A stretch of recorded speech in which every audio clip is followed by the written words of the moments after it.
Bersama Yantos RW Backpacker Channel, YouTuber milenial. Dapatkan informasi yang benar, ilmu yang bermanfaat, dan hiburan yang menyenangkan hanya di channel ini. Baik, kali ini kita memanfaatkan channel ini sebagai media ilmu yang bermanfaat, yaitu pembelajaran kewarganegaraan, melanjutkan dari sesi-sesi yang sebelumnya. Kali ini kita membahas tentang konstitusi. Baik, merujuk kepada pandangan Lord James Bryce, ya, konstitusi adalah suatu kerangka negara yang diorganisasikan,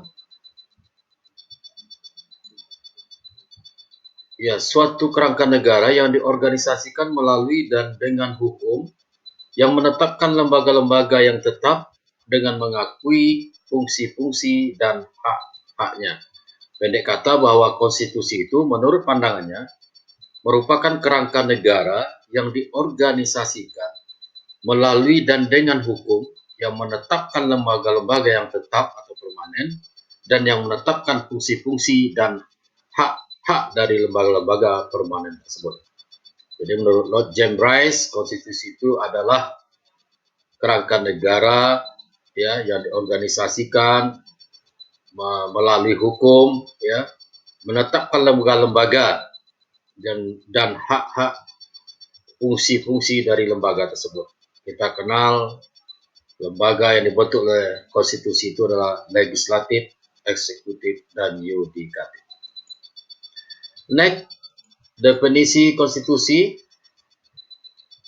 menurut C.F. Strong, ya.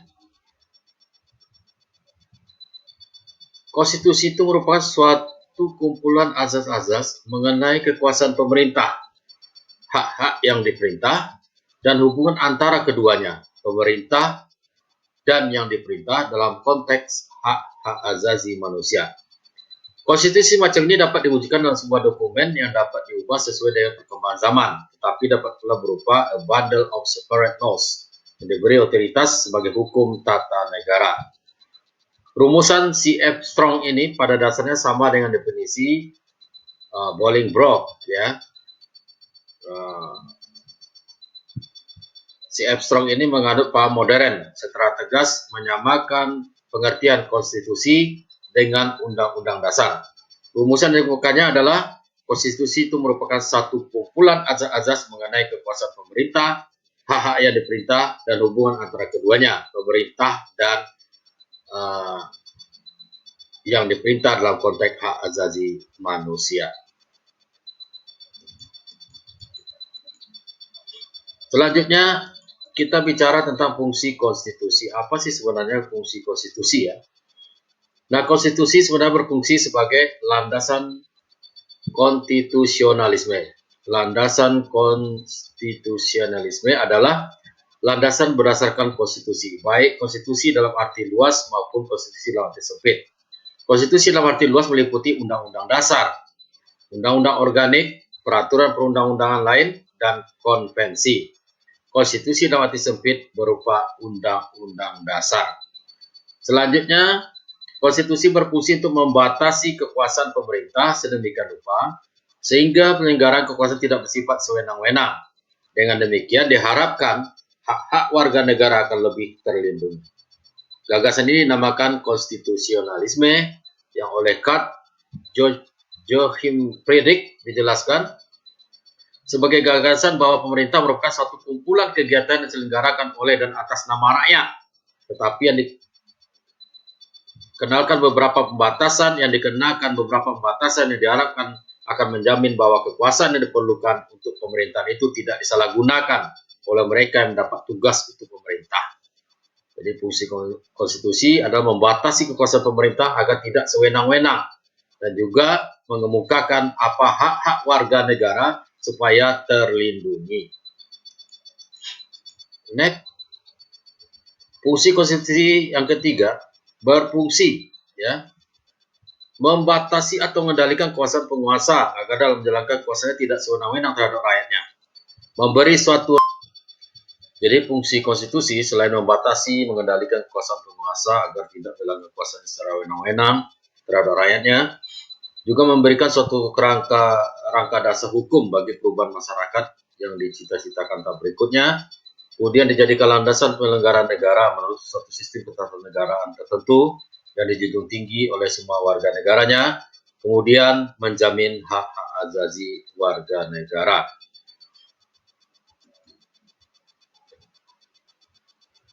Selanjutnya, ya, kenapa konstitusi itu muncul? Ya, ini sebagaimana kita ketahui, ya, pada masa dulunya ada yang menyebut, ya, menurut Hobbes itu karena ada game, ya, homo homini lupus, man is a wolf to his fellow man. Manusia itu serigala bagi manusia yang lainnya. Artinya segala yang kuat akan mengalahkan yang lemah. Kemudian muncul lagi pandangan belum omnium contra omnes, perang semua lawan semua. Nah, hidup dalam suasana demikian pada akhirnya menyadarkan manusia untuk membuat perjanjian antara sesama manusia yang dikenal dengan istilah factum unionis.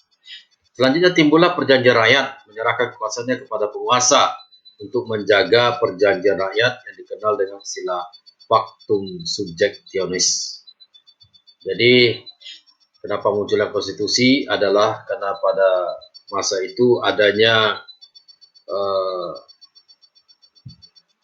keadaan di mana yang kuat akan menindas yang lemah, yang berkuasa menindas yang dikuasai, sehingga untuk menciptakan suasana yang tertib, ya, menimbulkan kesejahteraan, maka akhirnya mengadakan istilah yang perjanjian antara sama manusia, ya, disebut dengan factum unionis. Dan perjanjian itu menyerahkan kekuasaan kepada penguasa, ya, kepada yang diamanahkan, ya, oleh rakyat, tetapi tentu untuk membatasi kekuasaan yang diberikan diamanahkan oleh rakyat itu harus ada semacam undang-undang dasar atau konstitusi sehingga yang diberikan amanah tidak bertindak semena-mena atau menjamin bahwa yang memberikan amanah akan dijaga hak-hak azazinya. Next, apa sih sebenarnya tujuan daripada konstitusi? Ya, tadi fungsinya, sekarang tujuannya apa? Ya, mengapa diperlukan konstitusi dalam kehidupan berbangsa dan negara? Ya, tadi dijawab adalah dapat membatasi kuasa pemerintah atau penguasa negara. Nah, menurut seorang ahli konstitusi, ya, Naoki Kobayashi, bahwa Undang-Undang Dasar membatasi dan mengendalikan kekuasaan politik untuk menjamin hak-hak rakyat. Melalui ini, Undang-Undang Dasar dapat memberi sumbangan kepada perkembangan dan pembinaan tatanan politik yang demokratis.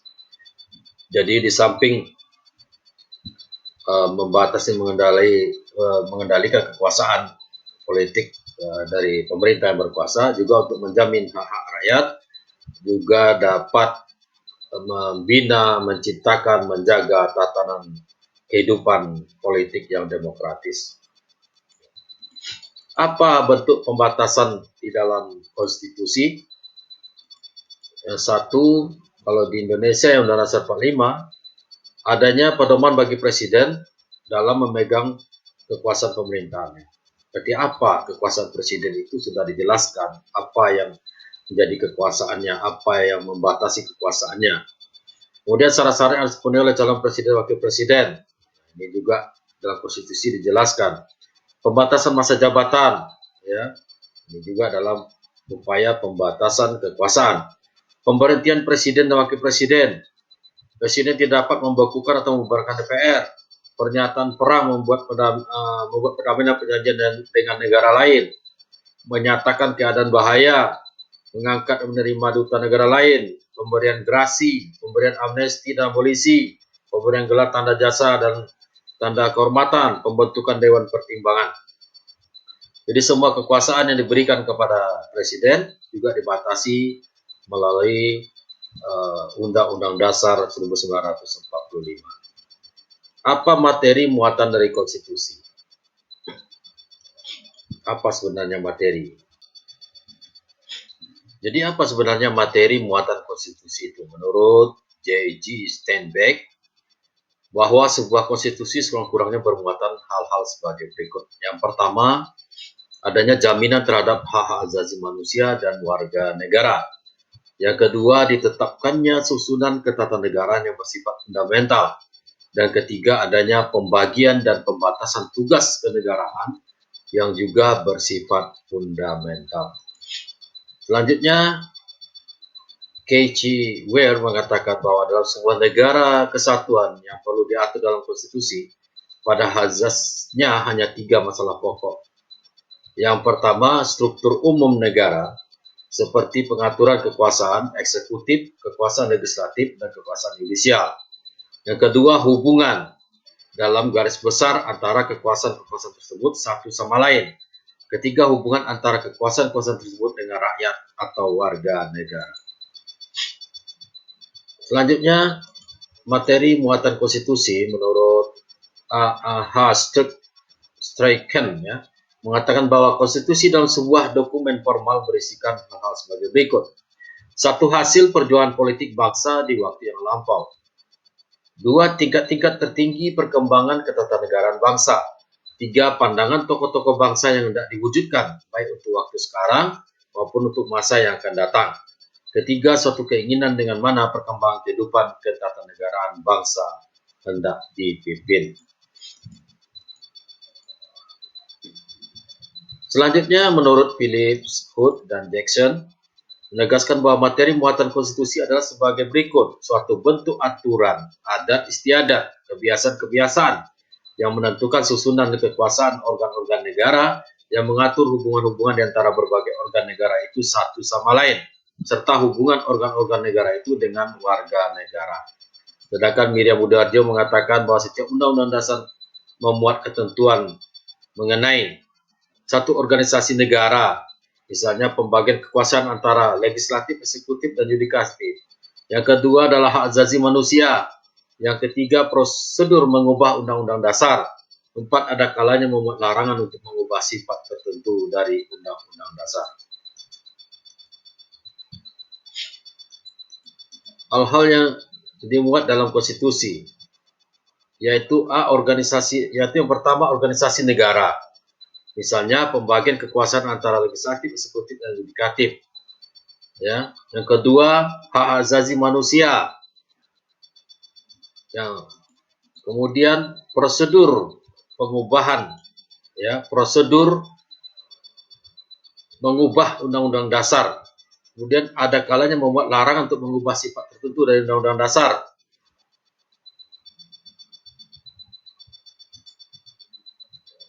Memuat cita-cita rakyat dan azas-azas ideologi negara.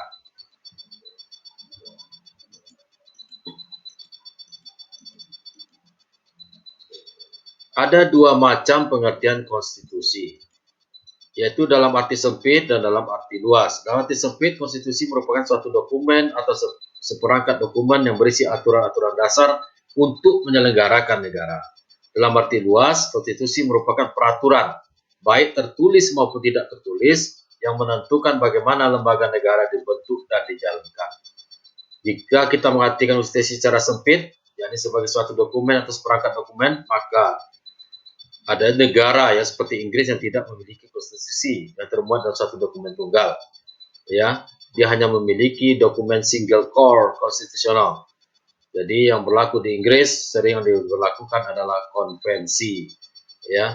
Walaupun tidak tertulis, tapi kebiasaan-kebiasaan dalam pelaksanaan tata negaranya itu dijalankan.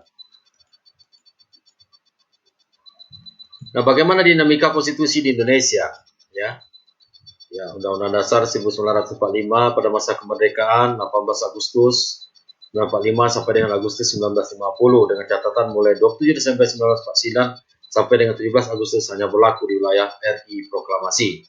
Kemudian Konstitusi RIS tahun 49 yang mulai dari 27 Desember 49 sampai dengan 17 Agustus 1950. Kemudian Undang-Undang Dasar 1950 pada 17 Agustus 1950 sampai dengan 5 Juli 1959. Kemudian Undang-Undang Dasar Negara Republik Indonesia 1945 pada masa Orde Lama.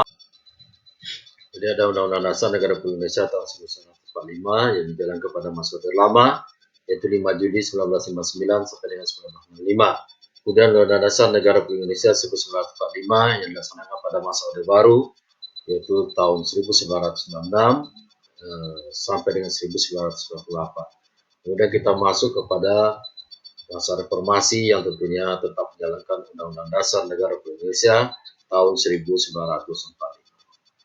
Selanjutnya bisa kita lihat bagaimana terjadinya reformasi, apa yang dituntut dalam reformasi, ya. Ada tuntutan amandemen Undang-Undang 45, yaitu menyesuaikan dengan dinamika terjadi dalam masyarakat Indonesia, maka Undang-Undang 45 dilengkapi, ya, bukan diganti, ya, tetapi dilengkapi pasal-pasalnya sesuai dengan perkembangan dinamika global dan perkembangan yang ada di dalam masyarakat kita. Dan kita lihat adanya penghapusan doktrin Dwi Fungsi ABRI, kemudian penegakan HAM, pemberantasan KKN, otonomi daerah, kebebasan pers, dan mewujudkan kehidupan yang demokrasi. Ya, terjadi beberapa perubahan dalam batang tubuh, ya, dalam bab, dalam pasal, dalam ayat Undang-Undang 45, yaitu yang disebut dengan amandemen Undang-Undang 45. Ya, tujuan dari amandemen tersebut adalah untuk menyesuaikan dinamika yang terjadi dalam perkembangan masyarakat, ya, perubahan-perubahan yang terjadi dalam masyarakat dan perkembangan internasional secara global, tidak menggantikan Undang-Undang 45, tapi melengkapi pasal-pasalnya agar dapat mengatur kehidupan bermasyarakat dan bernegara sesuai dengan dinamika perkembangan terjadi pada saat ini. Nah, kedudukan Undang-Undang Dasar adalah sebagai hukum dasar dan tertinggi. Secara normatif, Undang-Undang Dasar tidak boleh bertentangan dengan Undang-Undang Dasar Negara Republik Indonesia. Secara normatif, undang-undang tidak boleh bertentangan dengan Undang-Undang Dasar Negara Republik Indonesia tahun 1945. Makanya jika ditemukan suatu norma dalam undang-undang yang dibuat saat ini, misalnya bertentangan dengan Undang-Undang Dasar 45, maka itu akan memunculkan persoalan konstitusionalitas undang-undang tersebut terhadap Undang-Undang 45, maka dalam sistem hukum di Indonesia sekarang, lembaga negara yang berwenang menguji konstitusionalitas undang-undang terhadap Undang-Undang 45 adalah Mahkamah Konstitusi. Jadi setiap undang-undang dirasa bertentangan Undang-Undang 45, disediakan satu wadah, yaitu Mahkamah Konstitusi, untuk menguji apakah undang-undang yang dibuat itu bertentangan dengan Undang-Undang 45 atau tidak. Apabila bertentangan, maka undang-undang tersebut dapat dibatalkan. Selanjutnya, secara singkat, ya, kita durasi, kita rangkum saja, ya, materi ini. Ya, dalam arti sempit, konstitusi merupakan satu dokumen atau seperangkat dokumen yang berisi aturan-aturan dasar untuk menyelenggarakan negara. Sedangkan dalam arti luas, konstitusi merupakan peraturan, baik tertulis maupun tidak tertulis, yang menentukan bagaimana lembaga negara dibentuk dan dijalankan. Jadi dalam arti sempit, undang-undang itu seperangkat dokumen tertulis, ya. Sementara dalam arti luas, konstitusi itu merupakan peraturan, baik tertulis maupun tidak tertulis. Apa itu yang tidak tertulis? Yaitu seperti konvensi yang ada di Inggris, artinya kebiasaan-kebiasaan yang dilaksanakan yang berhubungan dengan persoalan-persoalan konstitusi, maka dapat diselesaikan, ya, dengan seperti apa yang pernah solusi yang diputuskan sebelumnya. Selanjutnya, konstitusi diperlukan untuk membatasi kekuasaan pemerintah atau penguasa negara, membagi kekuasaan negara, dan memberi jaminan HAM bagi warga negara. Jadi konstitusi itu membatasi kekuasaan pemerintah tidak sewenang-wenang, ya, penguasa kepada rakyatnya. Kemudian membagi kekuasaan negara, jadi jelas kekuasaan eksekutif apa, legislatif apa, yudikatif apa. Kemudian memberikan jamin HAM bagi warga negaranya. Hak warga negara dijamin di dalam konstitusi. Nah, konstitusi selanjutnya juga mempunyai materi muatan tentang organisasi negara. HAM, prosedur mengubah undang-undang dasar, kadang-kadang berisi larang untuk mengubah sifat tertentu dari undang-undang dasar, kemudian berisikan cita-cita rakyat dan azas-azas Jadi konstitusi ya, di samping memuat tentang organisasi negara, HAM, prosedur mengubah undang-undang dasar, ya juga berisi larangan untuk mengubah sifat tertentu dari undang-undang dasar, kemudian berisi cita-cita rakyat dan azas-azas ideologi negara. Makanya dalam Undang-Undang Dasar 45 kita ada Pancasila ya dalam pembukaan Undang-Undang Dasar 45. Selanjutnya pada awal era reformasi adanya tuntutan perubahan Undang-Undang Dasar Negara Republik Indonesia tahun 1945 didasarkan pada pandangan bahwa Undang-Undang Dasar Negara Republik Indonesia tahun 45 belum cukup memuat landasan bagi kehidupan yang demokratis, pemberdayaan rakyat, dan penghormatan terhadap HAM. Sebab itu dalam tubuh Undang-Undang Dasar 45 terdapat pasal-pasal yang menimbulkan penafsiran beragam, multitafsir dan membuka peluang bagi penyelenggaraan negara yang otoriter, sentralistik, tertutup, dan praktik KKN.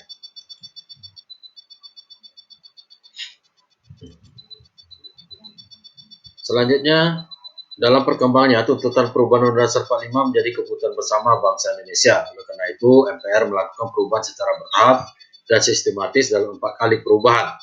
4 kali perubahan tersebut harus dipahami sebagai satu rangkaian dan satu kesatuan. Inilah yang disebut dengan amandemen Undang-Undang Dasar 45. Tentunya sudah berapa kali dilaksanakan, disempurnakan, sehingga dapat menampung daripada perubahan-perubahan yang terjadi dalam masyarakat dan di dunia global, sehingga kita dapat mengikuti perkembangan yang terjadi dengan menyempurnakan pasal-pasal yang ada di dalam Undang-Undang Dasar Negara Republik Indonesia tahun 1945.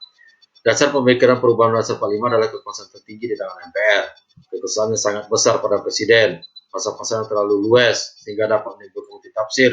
Kewenangan pada Presiden untuk mengatur hal penting dengan undang-undang dan rumusan Undang-Undang Dasar 45 tentang semangat penyelenggaraan negara belum cukup didukung ketentuan konstitusi dan sesuai dengan tuntutan reformasi. Ini menjadi dasar amandemen Undang-Undang Dasar 45. Awal proses perubahan Undang-Undang Dasar 45 adalah pencabutan ketetapan MPR nomor 4 MPR 1983 tentang referendum pembatasan masa jabatan Presiden dan Wakil Presiden dan ketetapan MPR mengenai hak asasi manusia mengawali perubahan Undang-Undang Dasar Republik Indonesia tahun 1945. Selanjutnya, dari proses perubahan Undang-Undang Dasar 45 dapat diketahui hal sebagai berikut. Perubahan Undang-Undang Dasar 45 dilakukan oleh MPR dalam satu perubahan dilaksanakan dalam 4 tahapan. Nah, yaitu dalam sidang umum MPR 99, 2000, 2001, 2002. Hal ini terjadi karena materi perubahan Undang-Undang Dasar 45 yang telah disusun secara sistematis dan lengkap pada masa sidang MPR 99 2000 tidak seluruhnya dapat dibahas dan diambil putusan. Hal itu berarti bahwa perubahan Undang-Undang Dasar 45 dilaksanakan secara sistematis, berkelanjutan, karena senantiasa mengacu dan pedoman pada materi rancangan yang telah disepakati sebelumnya. Undang-Undang Dasar 45 menempati urutan tertinggi dalam jenjang norma hukum di Indonesia. Berdasarkan ketentuan ini, secara normatif undang-undang isinya tidak boleh bertentangan dengan Undang-Undang Dasar 45. Jika suatu undang-undang isinya dianggap bertentangan dengan Undang-Undang Dasar 45, maka akan melahirkan masalah konstitusionalitas undang-undang tersebut. Warga negara dapat mengajukannya kepada Mahkamah Konstitusi untuk diuji. Ya, baik, demikianlah pembelajaran kewarganegaraan kita pada sesi ini. Ya, sengaja demi durasi kita persingkat. Mudah-mudahan telah disimak dari awal sampai akhir, diambil manfaatnya. Jika bermanfaat, silakan terus di-subscribe channel ini dan di-share kepada masyarakat lainnya sebagai bagian daripada edukasi pembelajaran kewarganegaraan kepada masyarakat. Demikian, terima kasih. Assalamualaikum warahmatullahi wabarakatuh.